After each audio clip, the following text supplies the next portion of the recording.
مولاي صل وسلم دائما أبدا على حبيبك خير الخلق كلهم. بسم اللہ الرحمن الرحیم. ناظرین، آج کی اس ویڈیو میں توبہ سے متعلق بتلاؤں گا، غور سے سنیں اور آخر تک ویڈیو دیکھیں.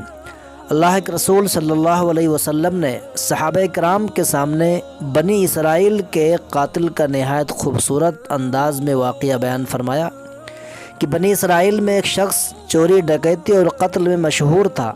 معمولی سی بات پر قتل کر دیتا تھا. ہوتے ہوتے اس کے ہاتھ سے 99 افراد کا قتل ہو چکا.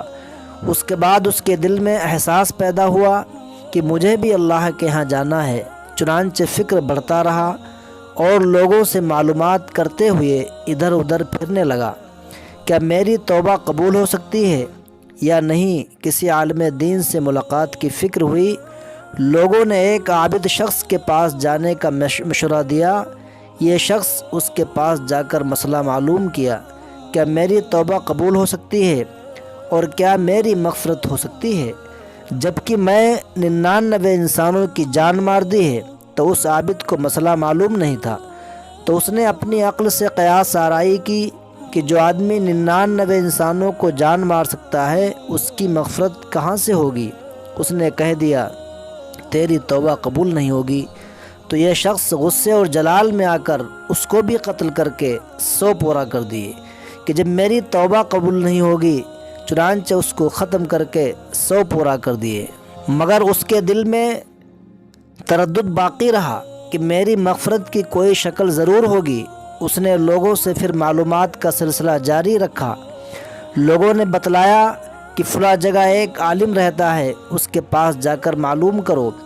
یہ شخص صاحب عالم کے پاس جا کر اپنی زندگی کی کارگزاری سنائی اور 100 آدمیوں کو قتل کرنے کا ذکر کیا. اب بتلائیے کہ میری توبہ قبول ہو سکتی ہے یا نہیں؟ عالم صاحب کو علم تھا. اس نے بتلایا کہ تیرے گناہ معاف کرنے میں اللہ کے ہاں کیا رکاوٹ ہے. اللہ کی رحمت کا سمندر تجھ جیسے گنہگاروں کے گناہوں سے بہت بڑا اور وسیع ہے. اس عالم نے مشورہ دیا کہ تم فلاں جگہ سفر کر کے جاؤ، وہاں کچھ اللہ کے بندے رہتے ہیں، ان کا مشغلہ صرف اللہ کی عبادت ہے. ان کے ساتھ مل کر اللہ کی عبادت کرو اور نادم ہو کر اپنے گناہوں کی معافی مانگو. انشاءاللہ تمہاری مغفرت ہو جائے گی. جب اس شخص نے آدھا راستہ طے کر لیا تو ملک الموت آ گئے اور اس کی موت ہو گئی. اب اس کی روح لے جانے کا مسئلہ کھڑا ہوا. آسمانوں سے رحمت کے فرشتے بھی آئے اور عذاب کے فرشتے بھی. رحمت کے فرشتے کہنے لگے اس کی روح لے جانے کا حق ہم کو ہے، اس لیے کہ یہ سچے دل سے توبہ کر کے عبادت کے لیے جا رہا ہے. اور عذاب کے فرشتے کہنے لگے اس کی روح لے جانے کا حق ہم کو ہے، اس لیے کہ اس شخص نے کبھی کوئی نیک کام کیا ہی نہیں، پوری زندگی معصیت میں گزار دی. آسمانوں سے آدمی کی شکل میں ایک فرشتہ آیا.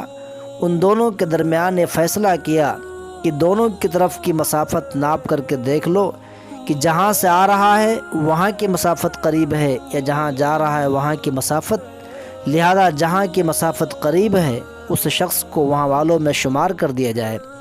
چنانچہ دونوں طرف کی مسافت دیکھی گئی تو جہاں جا رہا ہے وہاں کی مسافت جہاں سے آ رہا ہے اس کے مقابلے میں صرف ایک بالشت قریب ہے. چنانچہ فیصلہ ہوا کہ رحمت والے فرشتے روح لے جائیں. دوستو، انسان کتنا ہی گنہگار کیوں نہ ہو لیکن ہمیشہ اللہ کی رحمت کا امیدوار رہنا چاہیے. دوستو، اگر ہماری ویڈیو آپ کو پسند آئی ہو تو میرے چینل گولڈن ہسٹری کو لائک اور سبسکرائب کریں. شکریہ.